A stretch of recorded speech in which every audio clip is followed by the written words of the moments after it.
Good morning. The title of this sermon is Baptized as Children of God. From Mark 1. In those days, Jesus came from Nazareth of Galilee and was baptized by John in the Jordan. And just as he was coming out of the water, he saw the heavens torn apart and the Spirit descending like a dove on him. And a voice came from heaven, "You are my Son, my beloved. With you I am well pleased." This last week will probably be marked in our collective consciousness for the rest of our lives. An image of a mob storming into the Capitol of the United States during a joint session of Congress to stop the final ratification of the next president of the United States. There has been bipartisan condemnation of this event that many would say could never happen in the United States, except it did. I have heard many of you share that it shook you to your core. Things that we thought were solid ended up not being as solid as imagined. And while 5 people died, including a police officer, dozens of persons in the mob that stormed had weapons, and remarkably, there was not a bloodbath. If history is a guide, more people than usual are worshiping in some way this morning. In the United States, worship attendance peaked over 65% during the Cuban Missile Crisis in late October 1962. During difficult times when nothing seems for sure, and we look for what is sure, and if we are fortunate to have a living faith, we turn to God. Today, the first Sunday after Epiphany, is a day in which we think about baptism. You just heard the scripture that is read in most churches this day throughout the world. The baptism of Jesus, in which the heavens opened up and the Spirit lighted upon Jesus as he came out of the waters of baptism, and the affirmation of God somehow resonated for him and all who were present. "This is my Son, my beloved. In him I am well pleased." On Wednesday evening, after spending much of the day watching the crisis unfold in Washington, I had 2 tasks: writing this sermon and writing my monthly article for the Circuit Rider. Initially, I thought of departing from the assigned scripture for this Sunday to focus very intensely on how to respond to the crisis in Washington. However, I decided to devote the Circuit Rider article very directly to that response, even though it will arrive a week after the event. And then as I dove into baptism, into a sermon that I had already half written, to my great surprise, the meaning of baptism became like a great beacon of light in the midst of the darkness of the moment. Suddenly, there was no need whatsoever to depart from the story of Jesus' baptism. When Jesus was baptized, there are 2 things that happened. John baptizes Jesus with water, and then it says that the heavens opened, and there was some sort of visual light that alights upon Jesus, followed by some sort of a proclamation, perhaps an audible voice, or perhaps everyone somehow knowing what God was revealing.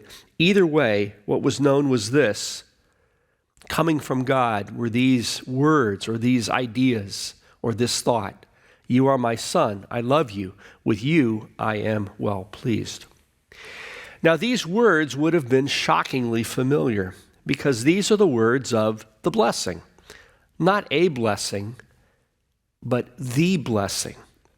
When a child turned 13, there would have been a great celebration, a bar mitzvah, which in Jesus' day was only for boys, but eventually a parallel bat mitzvah celebration would emerge for girls. At the center of this great celebration was the blessing from the parents. "You are my son. You are my daughter. We love you. And in you we are so very pleased." In essence, I am so proud of you. The blessing was a huge element of life. It was understood as that which enabled a person to live a full and faithful life. So as Jesus is baptized, he receives the blessing. This is my son. I love him. In him I am well pleased.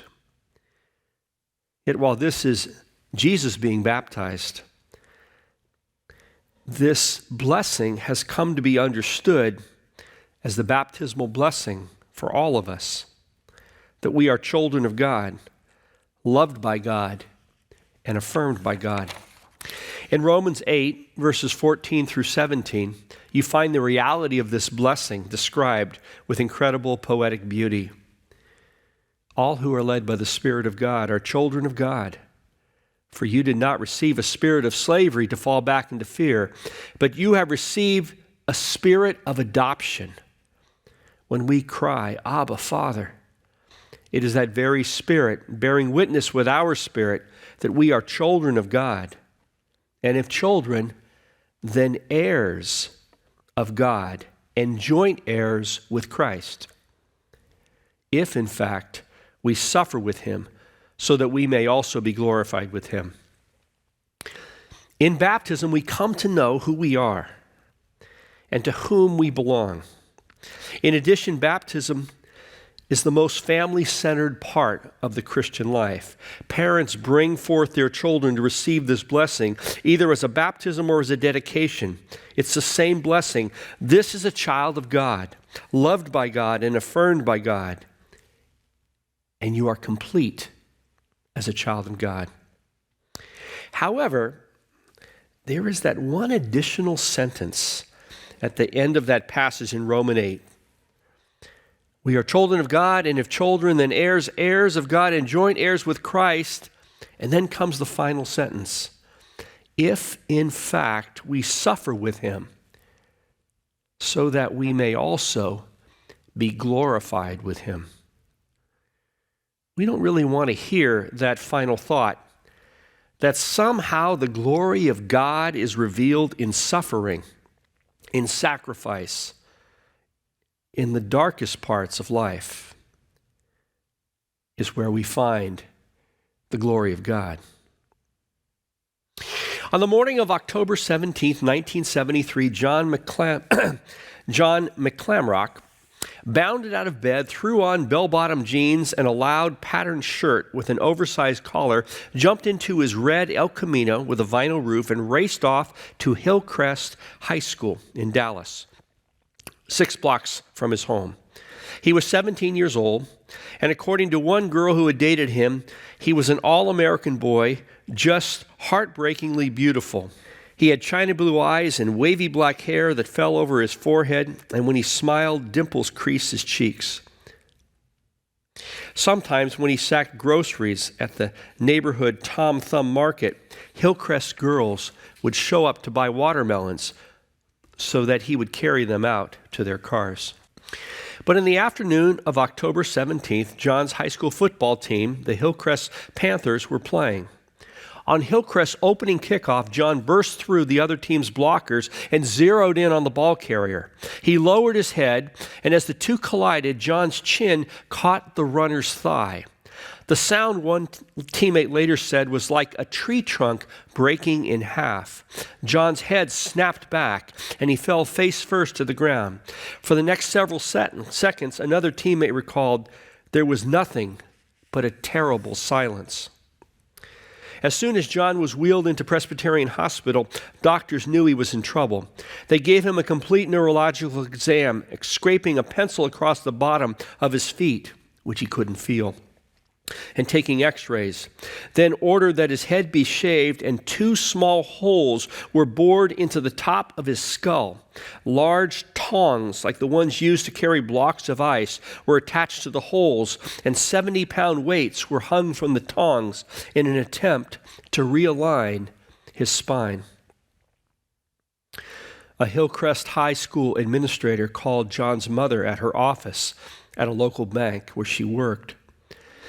Anne McClamrock was 54 years old, a striking woman, green-eyed with strawberry blonde hair. She was, as her niece liked to say, perpetually good-natured. She always had extra food in the refrigerator for the neighborhood kids who came running in and out of the house. When Anne arrived at the hospital, a doctor took her aside and quietly asked if she had any religious preference. "I'm Catholic," Anne said, giving him a bewildered look. "Maybe you should call your priest in case your son needs last rites," the doctor said. "We're just not sure he's going to make it through the night." The doctor told Anne that John had severely damaged his spinal cord and was paralyzed from his neck down. He could not lift his head without blacking out. "It could not be any worse," the doctor said. At least outwardly, Anne seemed to take the diagnosis rather calmly. Or maybe, she later told her friends, she had simply been unable to comprehend the full meaning of what the doctors were saying. She stood at her son's bedside until her husband, Mac, who had been out of town that day, he worked for a company that insured 18-wheelers, arrived with the McClamrock's other son, Henry, a quiet boy, who was then a freshman at Hillcrest High. It was right then, with the family all together, that Anne felt the tears pouring out. She slowly turned to the doctor, her hands trembling. "My Johnny is not going to die," she said. "You wait and see. He is going to have a good life." And then, her voice shaking, she fell into Mac's arms. John made it through the night and then through the next day. His friends flocked to the hospital. One night, nearly 100 kids were in the ICU waiting room, all of them signing their names on the makeshift guest register, a legal pad pinned to the wall. There were so many phone calls coming to the hospital about John that extra operators were brought in to work the switchboard. The local newspapers jumped on the story, and soon just about everyone in Dallas was following John's struggle to stay alive. Dallas Cowboys coach Tom Landry and star defensive back Charlie Waters came to see him. The owner of the local Bonanza Steakhouse chain held a Johnny McClamrock Day, donating 10% of all the restaurant sales to a medical fund. Buy a drink for Johnny. Booths were set up at shopping malls all over the city with proceeds from the $1 soft drinks going to the family. And at Hillcrest High alone, there was a bake sale, a benefit basketball game, a bowl-a-thon, a 50s dance, and even a paper drive conducted by the Ecology Club. After one of the National Wire services ran a story about John, letters began pouring in from all over the country. A group of North Carolina women who attended a Bible study together mailed John a card with an encouraging Bible verse. A faith healer from Michigan sent a note to let John know that healing sensations were coming his way. "You will begin to feel sensation. Know you are going to be up and about very soon." John received a hand-drawn get-well card from Texas school children with sentimental notes from teenage girls who he had never met. Then in November, a letter arrived at the hospital from the most unlikely place of all, the White House. President Richard Nixon, who was in the midst of the Watergate scandal, in fact, he was only 10 days away from delivering his famous "I am not a crook" speech, had read about John and stopped what he was doing and wrote a sympathetic note. "Dear John," it read, "Mrs. Nixon and I were deeply saddened to learn of the tragic accident which you suffered," he began. "But we understand that you are a very brave young man and that your courage at this difficult time inspires all who know you. You have a devoted family and many friends cheering for you, and we are proud to join them in sending warm wishes to you." In December, doctors suggested that John be moved to the Texas Institute for Rehabilitation and Research in Houston, which specialized in spinal injuries. Anne moved to Houston and lived in an apartment near the rehabilitation center. Mac and Henry visited on weekends. John stayed in a ward with other paralyzed men, going through 2 hours of physical therapy every day. The following March, when 40 of his high school friends showed up to surprise him on his 18th birthday, they gave him a new Elton John album, but he was too weak to blow out the candles on the cake. But he assured them that the therapy was working.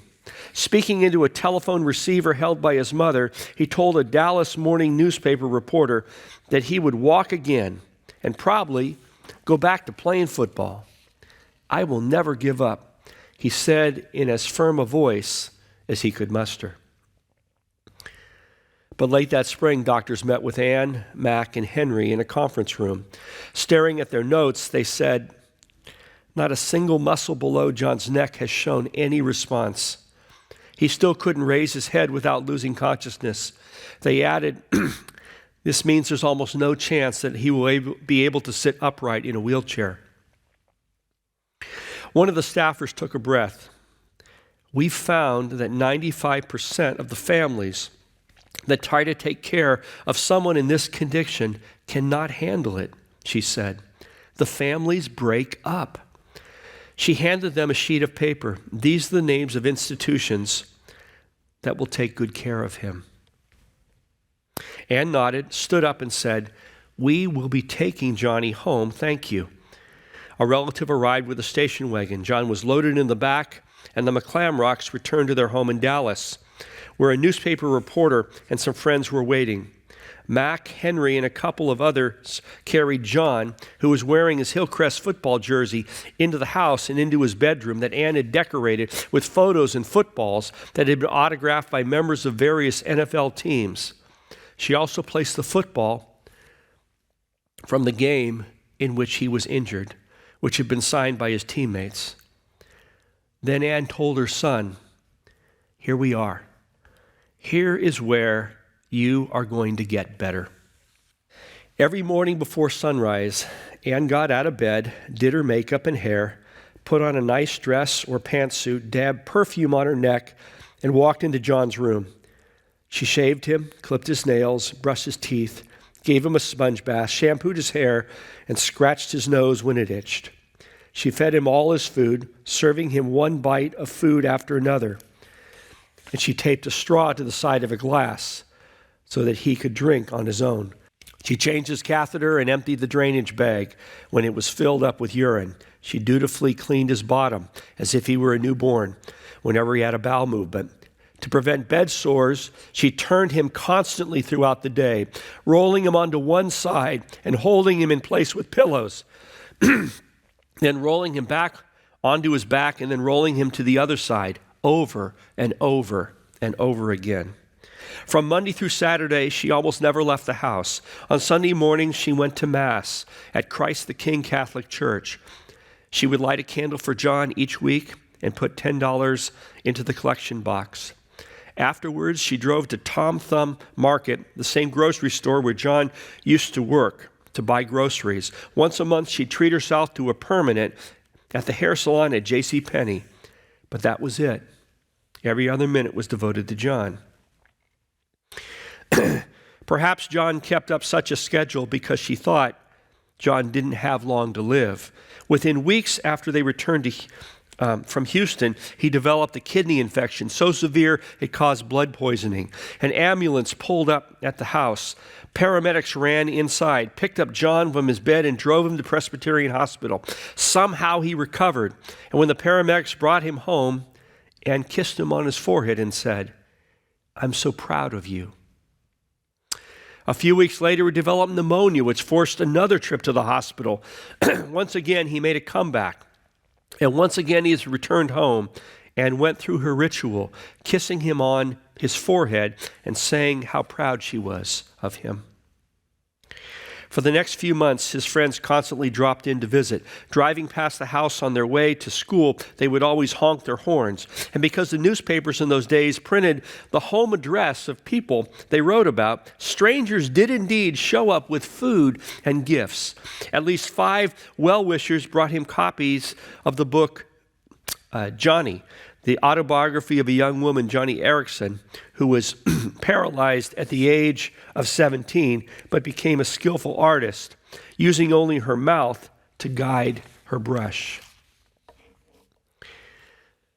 One Saturday night in May 1975, Anne left home for a few hours with Mac, so that they could accept John's diploma at Hillcrest High School.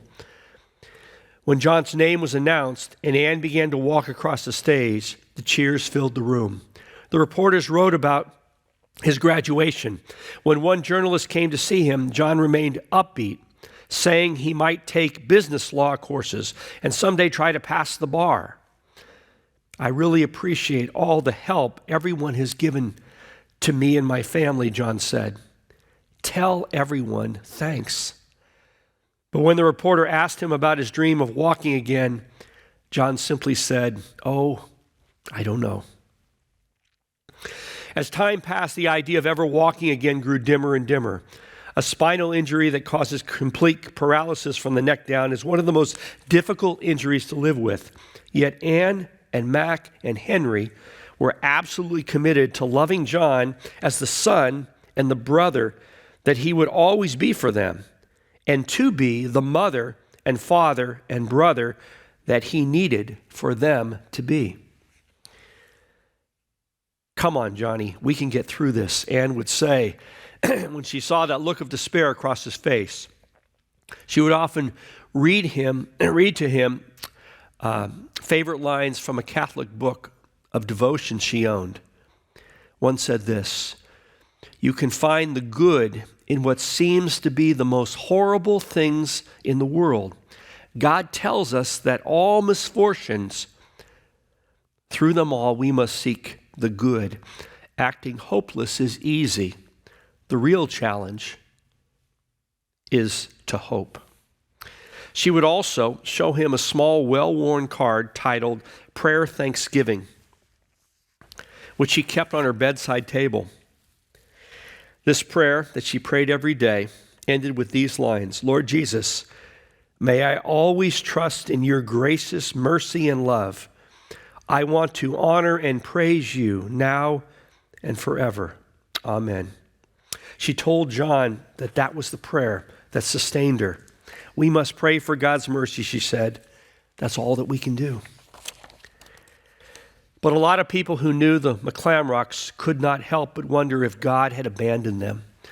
In 1977, during Henry's senior year at Hillcrest High, doctors found cancerous lymph nodes on his neck. After removing them, the doctors told Anne and Mac that there was no guarantee that their younger son's cancer was gone. A few months later, after paying his own visit to the doctor, Mac came home and told Anne that his nagging cough had been diagnosed as acute emphysema. Anne couldn't believe what she was hearing. As Mac's breathing worsened, oxygen tanks piled up in their bedroom.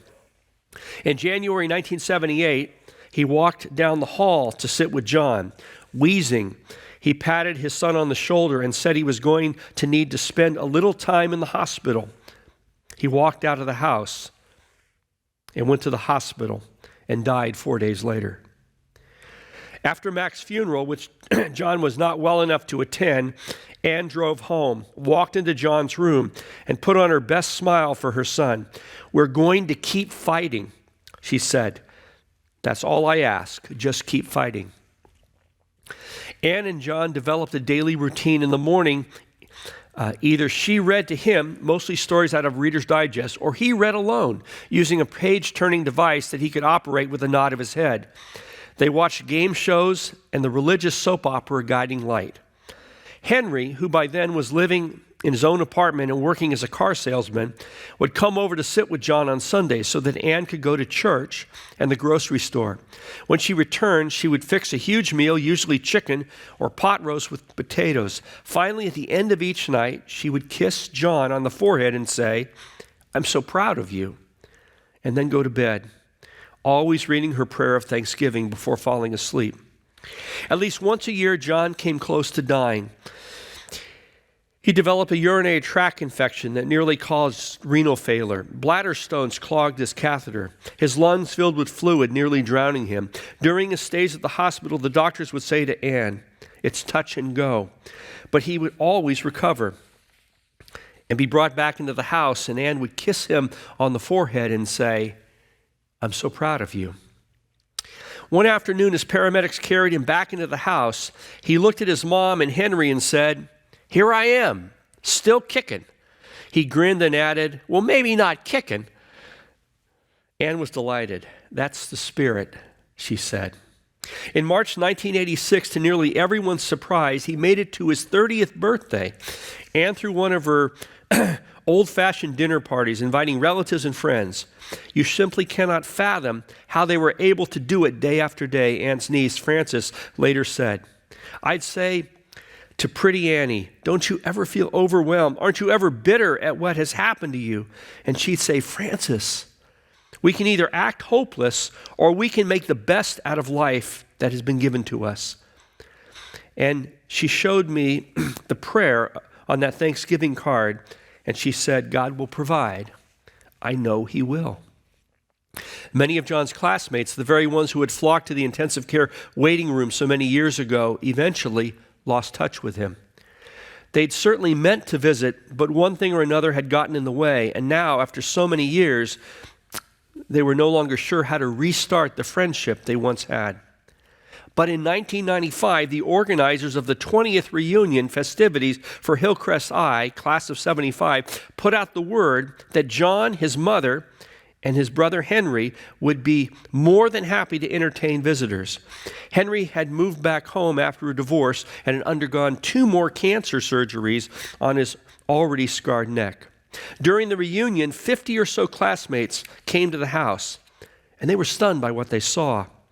Perhaps because he had not spent a day in the sun since 1973, John hardly seemed to have aged.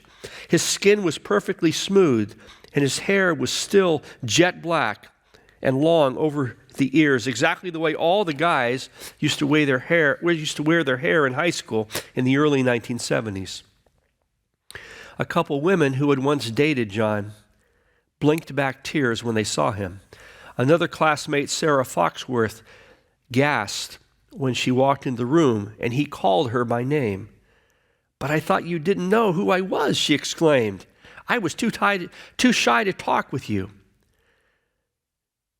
You sat 3 seats behind me in English, John said, and your locker was over by the cafeteria. He gave her a gentle smile. I remember you well, he said. Several of his old teammates, still muscular and narrow-waisted, had no idea what to say to him. They certainly didn't want to make John feel worse about his plight by telling him all the things they had done since high school. But John asked them about their careers, their wives and children, and where they went on vacations. He also assured them that he was doing just fine, that he even watched football games on weekends and didn't flinch when he saw a jarring tackle. I'm the same person I've always been, only I don't move, he joked. And when each of his visitors told him goodbye, he'd say cheerfully, come on back anytime you want. Believe me, I'm not going anywhere. Some of his classmates did come back again. A few of them brought along their children to meet John so they could teach their children about courage. Bill Albright, a trainer at the high school football team who had become a successful financial advisor, found himself driving over to see John and Anne and Henry when he lost his wife to cancer, knowing that they would understand his loss. And when classmate Sarah Foxworth was diagnosed with leukemia, she too showed up at the McClamrocks. After she left, John asked his mother to come into his room with some stationery so that he could dictate a letter for Sarah. He had his mom write the lines, "You can find the good in what seems to be the most terrible things in life. Take good care of yourself. Sincerely, John." Anne was now in her late 70s, and she was still maintaining her daily schedule, changing John's catheter, cleaning his bottom, and turning him every couple of hours, and refusing any help. A few years earlier, after reading an article about exercise and a healthy heart, she had ordered a cheap stationary bicycle from a catalog, which she put in her bedroom and faithfully pedaled each night. She always stayed fit, taking quick walks around the block, pumping her arms back and forth. But she knew that time was catching up with her. It wasn't long after the 20th reunion that she began adding a single sentence to the end of her prayer of thanksgiving every night. She asked God to let her live one day longer than John. Only one day, she fervently prayed, so that she could always take care of him. I'm not going to leave him, she told Henry. He's hung on for me. I'm going to hang on for him. John did continue to hang on. He came down with another urinary tract infection. His intestines suddenly twisted, which forced doctors to push a tube down his throat and pump everything out of his stomach to provide some relief. He got a bed sore so severe that plastic surgery was required to mend it. His lungs again filled up with fluid.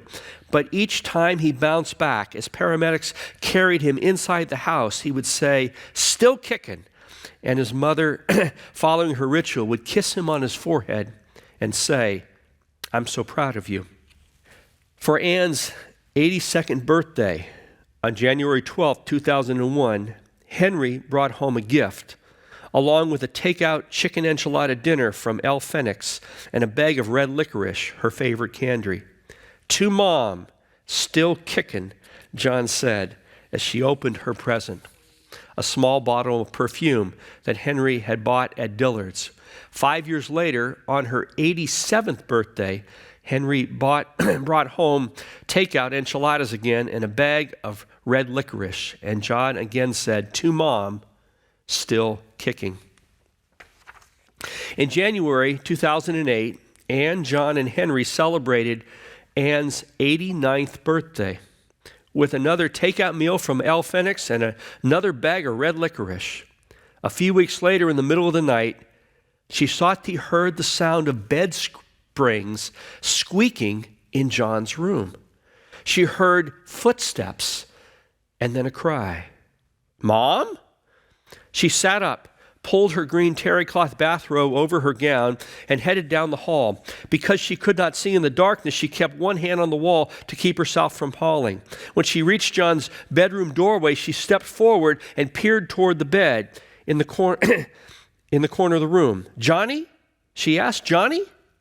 She was nearly out of breath. She turned on a lamp, and there he was, 51 years old, lying on his back in his bed, just as he had been for the past 34 years. He turned his head a few inches to the side and looked at her. "Mom, are you okay?" She took a breath and said, I thought, and then paused for a moment. "I thought you had," but she paused again, unable to bring herself to say the words. It was the first time, she said later, that she had ever dreamed that John could walk again. "What does it mean?" she asked Henry. "What do you think it means?" Not long after the dream, 2 new bed sores appeared on the backs of John's knees. In late February, he was taken to Presbyterian Hospital. The doctors, realizing the tissue of his skin was wearing out and unable to withstand the constant pressure from the bed, suggested that he be attended to at a nearby rehabilitation facility where wound care specialists could treat him. Within days, he developed a fever, and because he could not cough with any strength, he could not expel any mucus from his lungs. His weight dropped to 98 pounds. "You have to admit, my body held up for a long time," John said when Henry dropped by to check for him. "Come on now, you can get through this," Henry said, using one of their mother's phrases. "All you have to do is keep fighting." "Why don't you bring Mom over?" John said. "Have her look pretty. She'd like me to see her that way." "John, are you giving up?" There was a long silence. "We know about her prayer," John finally said. "We know she doesn't want to go first." John looked at Henry and said, "I need to go so that she can go." On March 18th, Henry drove Anne to JCPenney to get her hair done before he took her to the rehabilitation facility. Because she was so feeble, Henry put her in a wheelchair. He pushed her into John's room, where she immediately began to check his catheter and inspect his bandages on his bed sores. "Mom, it's okay," John said. She smoothed John's hair along the temples. She touched his forehead and slowly ran her hand down one side of his face, past his cheekbones and the curls of his hair. She said, as if she knew what was about to happen. Johnny, we'll be back together soon.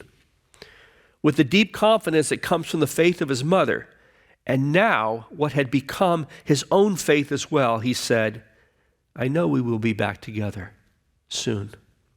Then he told his mother something he had never said before. I know now how hard it has been for you. Hard? Anne asked. Johnny, it's been the greatest honor of my life. Henry took her home, helped her into her bed, and made sure that she prayed over the Thanksgiving card. After she fell asleep, he drove back to the rehabilitation facility to check on John one last time. A nurse greeted him at the door. John had died about 30 minutes earlier. She said, he closed his eyes and quietly drifted away, not making a single sound.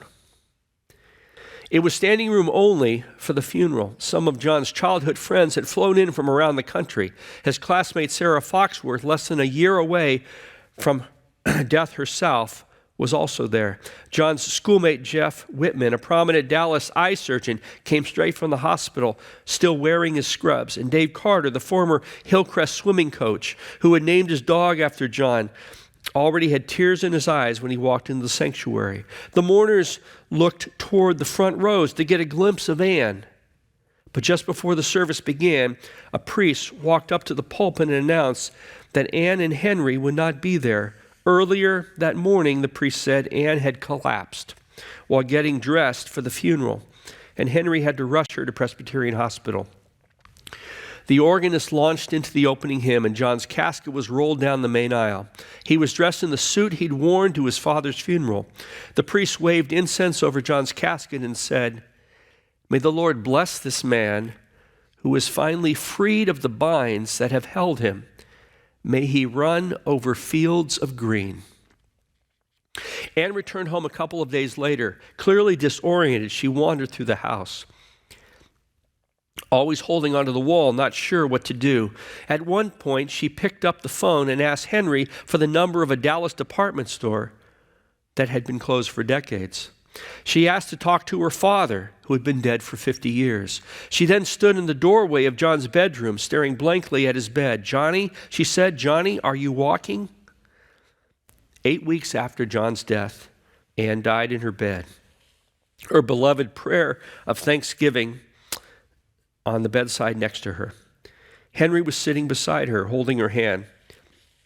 He had her cremated and her ashes put in an urn, which he decided to bury in the ground directly over John's casket. At her service, the same priest who had presided over John's funeral said, We send off Anne today to be with the son she loved. The priest was about to say something else about Anne, but after glancing at Henry, he then offered his final blessing. And may God bless Anne and Mac and John and Henry, who were the family that God intended for them to be.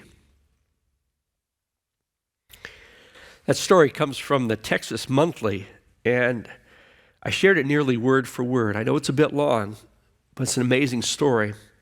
When I read it, I was overwhelmed by the beauty and the power of that story, of that family, which in reality was the beauty and power of the way faith in God and love for one another are all bound up together, which is the essence of baptism, of living our lives knowing that each of us is a precious child of God, loved by God and of infinite value.